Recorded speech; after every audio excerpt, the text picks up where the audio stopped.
And honestly, this video is kind of a downer, I would say. I decided to not get the MRI right now, and I'm going to tell you why. And this is a personal opinion and a personal decision on this one. I know not everyone would decide this, but my personal decision. It's the most difficult thing that I deal with, honestly. And so she did a biopsy, which did not hurt at all, by the way, like at all. But again, I just was kind of hoping that I'd get more answers, and I just didn't. Hi, this is Katie. In today's video, I'm gonna do my medical update part 2. I did the part 1 to this video a couple weeks ago, and I just wanted to update you on everything else going on. And so if you didn't know, I was in Florida for about a year, and then I drove up to New York to go to doctors because I have a couple health issues and my health insurance is in New York. And so I drove up to New York to see some doctors, and I did do a part 1 to this video where I go over going to the gastroenterologist, going to the allergist, going to the ENT, all that kind of stuff. And so if you want to see part 1, I will link it here. But I told you guys that I had a lot of doctors that I was going to and a lot of updates that I was going to be telling you. And so I knew I was going to be doing a part 2 to this video. So that's what we're doing now. Hello. And honestly, this video is kind of a downer, I would say. And maybe not in the way you're thinking. But honestly, I just did not really get many answers to why I'm so sick. And then a couple of my doctor appointments I can't actually even go to right now. And so there's just like a couple things going on that honestly I'm just bummed about. Okay. Like the last month with my medical stuff and with other stuff going on, I've just kind of been bummed and overwhelmed. And so I don't even know if this video is going to make sense. I'm kind of in like an off mood. So in this video, I'm going to talk about sleep apnea test. I'm going to talk about liver MRI for my liver tumor that I have. I'm going to talk about the dentist for my TMJ. I'm going to talk about the rest of my results from the gastroenterologist. I'm going to talk about my allergist results. And then I'm also going to talk about the dermatologist. And so the first like 5 of those are going to go really, really quickly. Are you ready? What was the first one I said? Oh, the sleep study. I'm not getting that done right now because my health insurance did not cover the at-home test like I thought it was going to. It only covered the in-person test. And the only tests that they had available were like way far out, like after I'm not going to be in New York anymore. And so I did not schedule that. I just kind of thought, okay, if I go to New York again next year, I'll just schedule that better and I'll kind of time it out with the next time I go to New York. And I was supposed to get that sleep study done because in my early 20s, I did get diagnosed with sleep apnea and I do not sleep well. And I knew that I was thinking that I should probably sleep with one of those CPAPs because I did in my early 20s. When I got diagnosed, I slept with one of those for like a month every single night, and every single night I ripped it off in the middle of the night. And I was like 22, so I'm like, whatever, I don't want to get used to this, when I should have, and I wish I did. Regardless, I was supposed to get another sleep study done so they can check what's going on and then potentially give me another CPAP. But again, the only appointments that they had were going to be like way after I was not going to be in New York anymore. So I did not schedule that, but the sleep study place still does like have my referral and stuff. And so if I know I'm going to go back in 6 months or a year, I can kind of schedule that for then, but I'm not getting that done. The next one was the MRI for my liver tumor. So also in my early 20s, I got diagnosed with a liver tumor. It's the size of a baseball in my liver, like up pretty high in my liver, and it's super benign. It's super common. It's called focal nodular hyperplasia. It's super common, and they almost never remove them because it's more dangerous to remove it than to leave it in. And again, it's super benign and whatever. So they usually just leave it in, but they want people to get MRIs every once in a while to check up on them. And I got my last MRI about 2 years ago. And so when I went to the gastro, because they also do liver stuff, when I went there, they wanted to schedule me an MRI. And so the story with that is that initially my insurance did not approve it. And I don't know why, because again, I've had this tumor for like 15 years. I don't know why they didn't approve it, but it took them a few weeks to finally approve it. And so I did get approval to get the MRI of my liver, or it's like an abdomen MRI. But then I decided, okay, since this is not an emergency MRI, since we know it's a super, super benign tumor, I decided to not get the MRI right now. And I'm going to tell you why. And this is a personal opinion and a personal decision on this one. I know not everyone would decide this, but my personal decision was literally the night before my MRI that I had scheduled like a week ago. I was like, wait a minute, MRIs are really, really loud. And a lot of you guys know that I got tinnitus about 1.5 years ago. And then I was in a really loud church 6-7 months ago, and it got worse. And so now I'm just extra hypersensitive around loud noises. I wear earplugs a lot. Like I'm just really, really nervous because I consistently and constantly have ringing in my ear, static in my ear, like pressure in my ears and stuff. And again, I went to an ENT a couple weeks ago that I mentioned to you guys, and they said nothing can really be done except for like a supplement that might help sometimes maybe. But so I'm going to be living with this forever, probably. And I was like, wait, MRIs are super loud. Even though some of them give you headphones with music and stuff, I'm like, they're still really, really loud. Let me just research like if MRIs are kind of safe with tinnitus. And all the research I did was like, MRIs can make tinnitus worse. MRIs can make tinnitus worse. Like a lot of like horror stories. And again, do you believe everything you read on the internet? No, but this is logical. This is logical because MRIs are really, really loud. And in my opinion right now, again, my personal opinion on this, I'm like, my tinnitus is more of a, like an anxious thing for me, a worry, not a worry, but like it's the most difficult thing that I deal with, honestly. And so I'm like, what's kind of more important for me right now to potentially stop my tinnitus from getting worse, or checking up on a liver tumor that I've had for 15 years that I know is super benign and that I know they're not going to do anything about anyway. And so I'm like, all right, at least for now, I'm going to cancel my MRI because I'm so nervous about my tinnitus getting worse. And then I'm just going to have to talk to another doctor and see if there's any other thing that they can do to check on this liver tumor. Because I know that they can see it in ultrasounds, you know, and so I just don't know if there's any other way that they would just do, you know, every year, every couple of year checkups on it. Like, I don't know if an ultrasound is good enough, or a sonogram, whatever.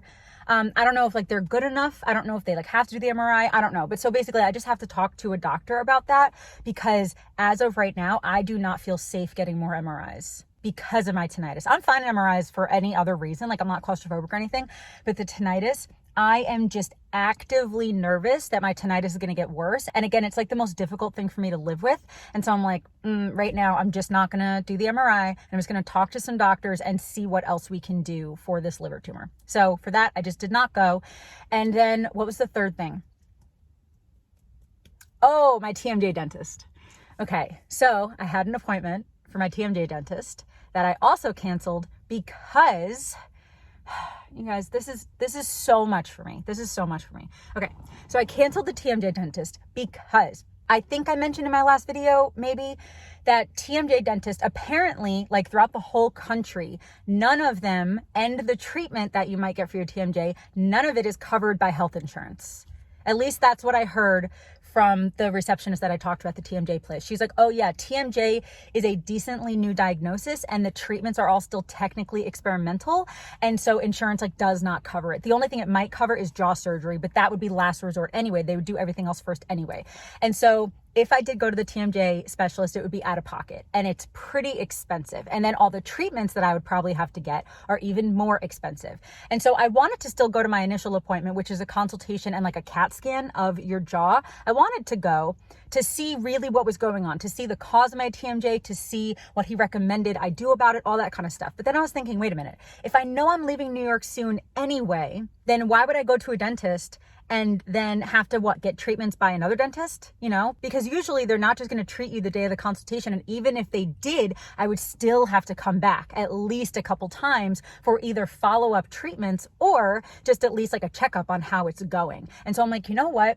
I don't want to stay in New York any longer than I have to. Honestly, again, it's like very stressful for me. So I'm like, I don't want to stay in New York any longer than I have to. If it was like an emergency thing, yes, that would make sense. But since the TMJ is not covered by my insurance, I'm like, you know what? If I go somewhere else for a few months, I can just go find a TMJ doctor there. And also, I probably need to save up more money.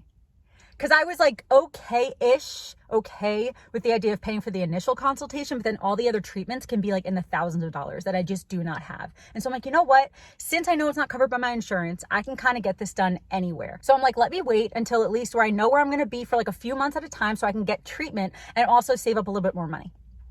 I don't like putting this off because I've never seen a dentist about my TMJ, but I just think that that's the better idea. Instead of seeing the dentist in New York and figuring out exactly why I have it and maybe what treatments he would recommend, again, if I left right after that, then I would just probably have to go see someone else before they would treat me anyway. You know, it's like, it just kind of didn't make sense to just get the consultation.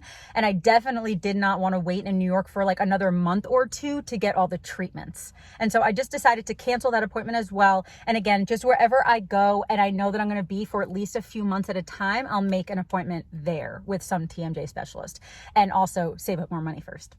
So anyway, so that's kind of it for that. So basically just canceled and didn't go and whatever for those appointments. And then, okay, so the rest of my gastro stuff that I did, I told you I got an endoscopy, a colonoscopy, I got blood work, I got like a bunch of different tests done.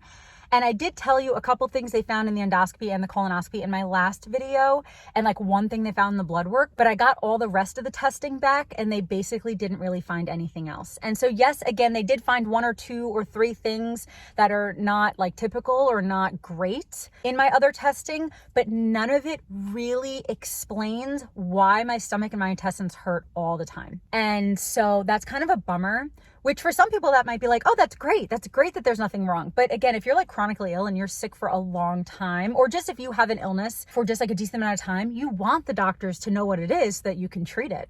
You know, like you want an answer, you want a diagnosis so that you know how to treat it. And since they don't know why I'm sick all the time, it's just like an extra bummer. And so basically, I know 1 or 2 people have asked me, even someone in my family is like, oh, maybe it's like your anxiety and stuff. And it's not. And honestly, if it was, I'd be like, all right, cool. At least I know it's this, but it's not, because honestly, New York, that is super stressful for me, at least this month, super stressful for me. My stomach has not hurt as much. So it's not that. Like, it's definitely not a stress response. And I can tell when it is. When it is like, oh, I'm stressed so much that my stomach hurts. But honestly, that only happens like once or twice a year for me. Usually it's like when I'm flying, not because I'm afraid of flying, but because I'm scared my stomach's going to hurt on the plane. So then I get so anxious and then I make my stomach hurt. So that's definitely like a psychosomatic thing. And then sometimes like, you know, like before an interview or something like that, that type of anxiety will make my stomach hurt. Not every single time, but like semi-often. But honestly, besides that, any other anxiety and stuff that I have does not make my stomach hurt. And so that's not it. It could just be like IBS, just like, you know, as like the quick and easy kind of diagnosis of IBS. But honestly, what I still think it is probably food related. And so again, once I know where I'm going to be, or if I'm going to be back in the car or whatever, I am going to change my diet again. And so I'll figure that all out soon. But yeah, they just didn't really find anything else in any of the rest of the tests. Again, they did find a couple things in my blood test and in the colonoscopy and the endoscopy, but just nothing enough to really explain why I'm so sick. And so again, I'm going to change my diet. I got to figure a couple things out with that. But then once I have more money, I'm going to see a functional medicine doctor or a naturopath, because they do more testing and look at like more specific things that maybe a just like typical regular kind of doctor might not look at. And so that's just another thing that eventually, you know, I have to save up some money and eventually I will go to. And then the next thing was the allergy test. And so a lot of you guys know, like my allergies, my face just kind of hurts all the time, especially when I was in Florida. It got like really, really bad. But even in New York, like it has not been great. And so I did get allergy testing done. I only got environmental allergy testing done, no food or anything like that. And my allergy testing came back completely perfect.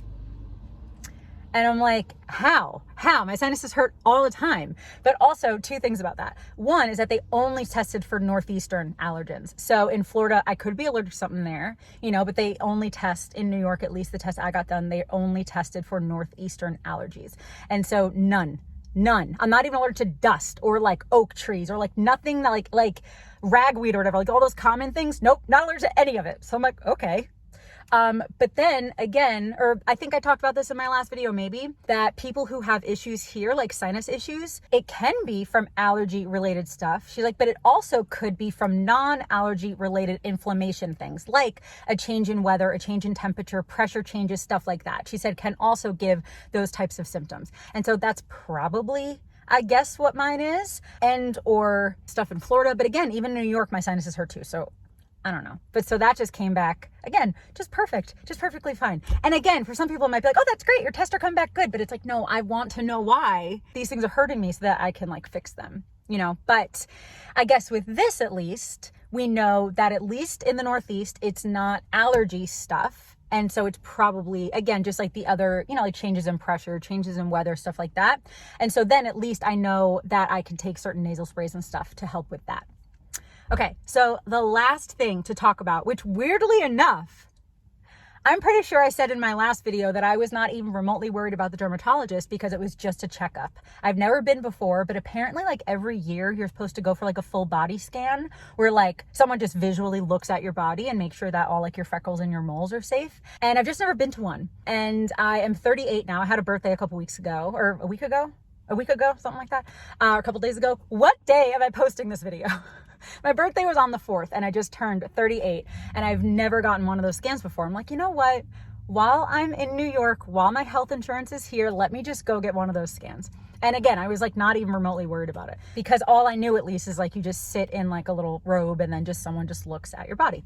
And so I went in and yeah, they just give you like a little paper robe. And then the doctor came in and the nurse or the medical assistant was also with her. And she just looks like every part of your body. She looks at your hair, she looks at your face, she looks at literally every single part of your body. And everything was fine except for one little freckle that she kept going back to. And she's like, how long have you had this one? I'm like, I don't know. And she's like, this one's just a lot darker than all the other ones. So she's like, we can just keep an eye on it and maybe next year come back and see what it's like. She's like, or we can remove it right now to get a biopsy. And she's like, whichever you prefer. She's like, I would prefer to take the biopsy. I'm like, yeah, do it. That's fine by me. And so I did get a skin biopsy on my arm. I used to have 3 freckles in a row, like here, here, here, but she removed that one, which was super, super tiny. But again, it was a lot darker than the rest of them. And so she did a biopsy, which did not hurt at all, by the way, like at all. She put like a numbing shot in and that hurt the tiniest bit. It just kind of felt like a needle going in. So that hurt the tiniest bit, but the actual like numbing medicine did not hurt. And then literally when she literally took a whole biopsy, she took off the whole freckle.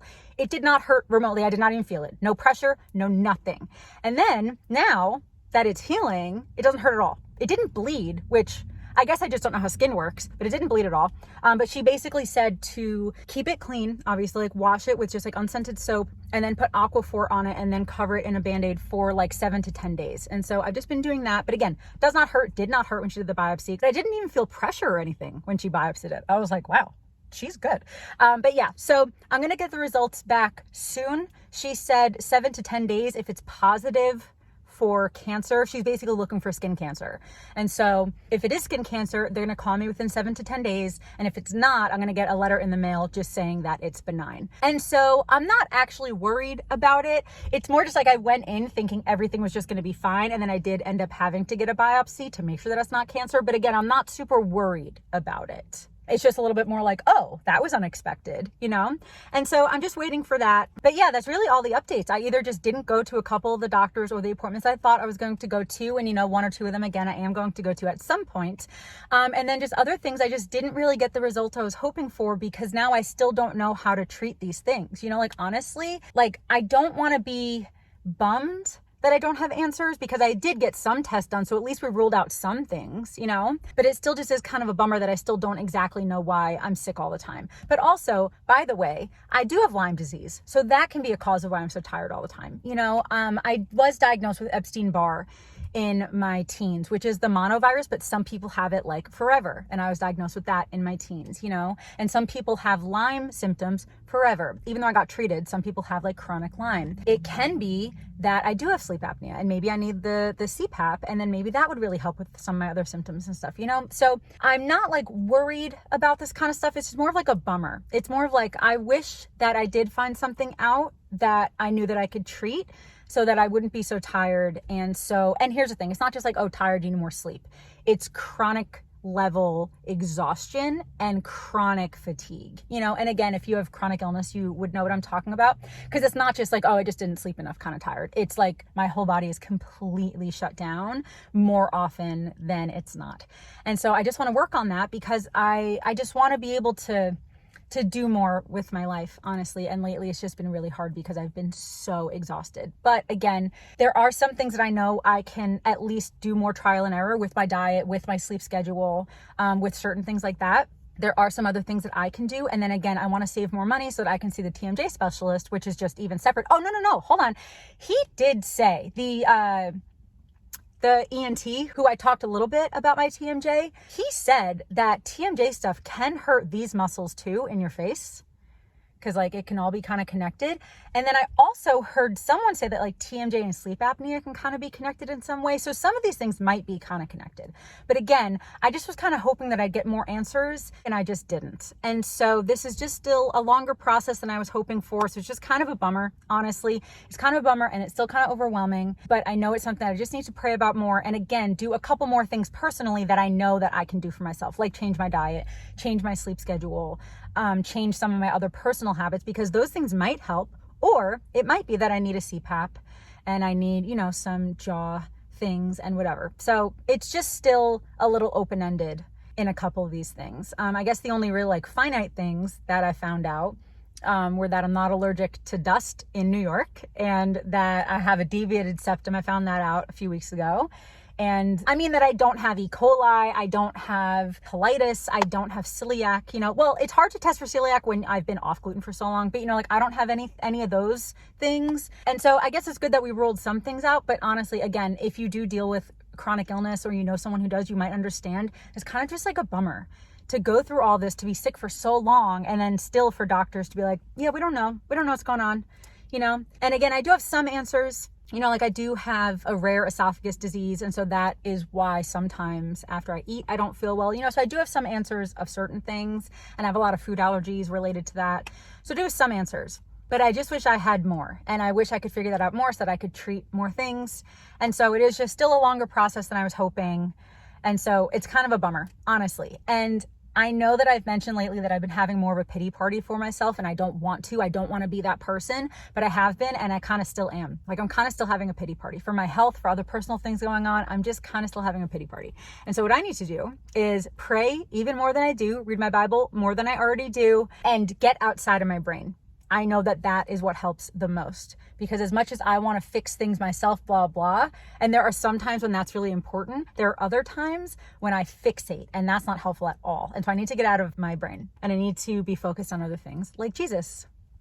And I know that that's what will help, but sometimes I just struggle with that because I get so I don't know, like my control issues take over, and then I wallow in my issues, and that's just the opposite of how God wants us to live. And so I'm just being honest with some of the struggles that I'm dealing with.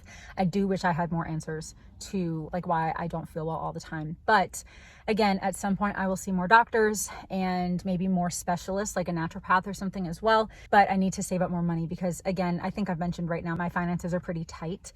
And so once I, have a couple more $1,000s, then I can see the TMJ specialist so that my jaw does not bother me every day. And then I can see a naturopath or a functional medicine doctor or something like that, because they'll do more specific testing. And then maybe they can test for chronic Lyme, or they can test for the Epstein-Barr again, or something like that, And so again, just not ideal, but I did see a bunch of people. We did, cross a bunch of stuff off of our list, which is good.